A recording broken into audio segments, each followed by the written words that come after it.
Netanyahu alisema kuwa miaka 70 tu iliyopita Wayahudi walichukuliwa kwenda kuchinjwa kama kondoo. Miaka 60 iliyopita hakuna nchi, hakuna jeshi.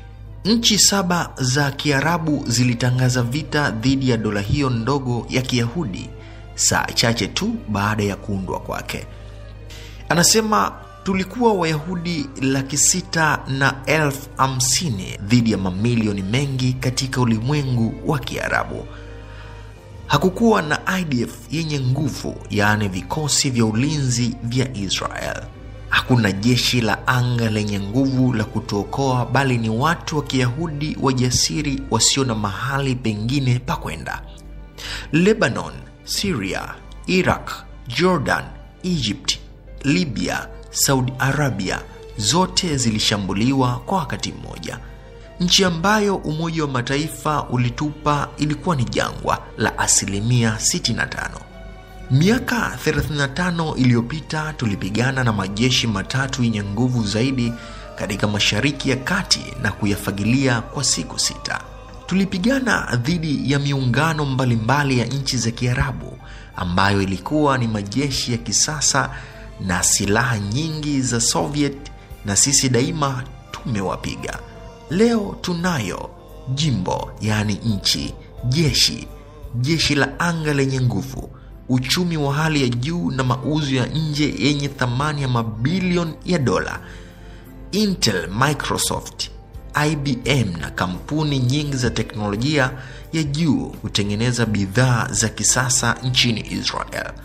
Madaktari wetu hupokea tuzo kwa ajili ya utafiti wa kimatibabu. Tunafanya jangwa kuchanua na kuuza machungwa, maua na mboga kote ulimwenguni. Israel imetuma satelaiti zake angani, satelaiti 3 kwa wakati mmoja. Tunajivunia kuwa katika daraja sawa na Marekani ambayo ina wakazi milioni 250, Urusi ina wakazi milioni 200, China ambayo ina wakazi bilioni 1.3, Wazungu Ufaransa, Uingereza, Ujerumani yenye wakazi milioni 350, nchi pekee ulimwenguni kutuma vitu angani. Na kusema kwamba miaka 60 tu iliyopita tuliongozwa, tukaaibishwa na kukosa matumaini, kuchinja. Tumepita magofu ya uvutaji sigara ya Uropa. Tumeshinda vita vyetu hapa Israel bila chochote. Tulijenga empire yetu ndogo bila chochote. Hamasi ni nani wa kututisha? Ili kunitisha, unanichekesha. Pasaka iliadhimishwa. Tusisahau Pasaka ni nini. Tuliokoka kwa Farao, tulinusurika na Wagiriki, tuliokoka kwa Warumi, tulinusurika kwenye mahakama ya kidini nchini Uhispania. Tunayo mauaji nchini Urusi, tulinusurika na Helta, tulinusurika na Wajerumani, tulinusurika kwenye mauaji ya Holocaust, tulinusurika na majeshi ya nchi 7 za Kiarabu, tulinusurika na Saddam, tulinusurika na maadui waliopo. Fikiria wakati wowote katika historia ya mwanadamu. Fikiria juu yetu kwa ajili yetu, watu wa Kiyahudi. Hali haijawa kuwa nzuri, bali tukabiliane na ulimwengu. Wacha tukumbuke mataifa yote, himaya au tamaduni zote ambaye wakati fulani alijaribu kutuangamiza. Haipo tena leo. Tungali tunaishi. Misri, Babeli, Wagiriki, Alexander wa Makedonia, Warumi. Kuna mtu bado anazungumza Kilatini siku hizi? Reich ya 3. Na tuangalie watumwa wa Misri, watu wa Musa, taifa la Biblia.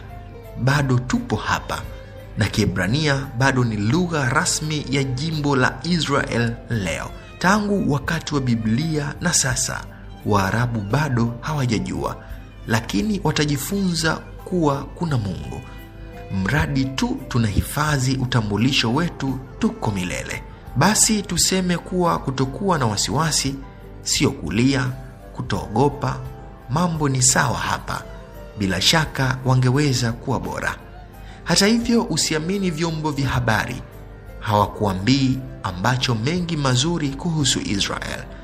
Sherehe zinaendelea kufanyika katika Israel, watu wanaendelea kuishi, watu wanaendelea kutoka, watu wanaendelea kuona marafiki. Wengine wanadai ari yetu iko chini. Ili iweje? Ni kwa sababu tu tunaomboleza vifo vyetu, huku adui zetu wakifurahia damu iliyomwagika na vita. Ndio maana tunashinda mwisho. Mungu wa Israel aliziumba mbingu na nchi, mlinzi wa Israel, hasinzi wala kulala. Mungu wa Ibrahim, Isaka na Yakobo. Mungu ibariki Israel.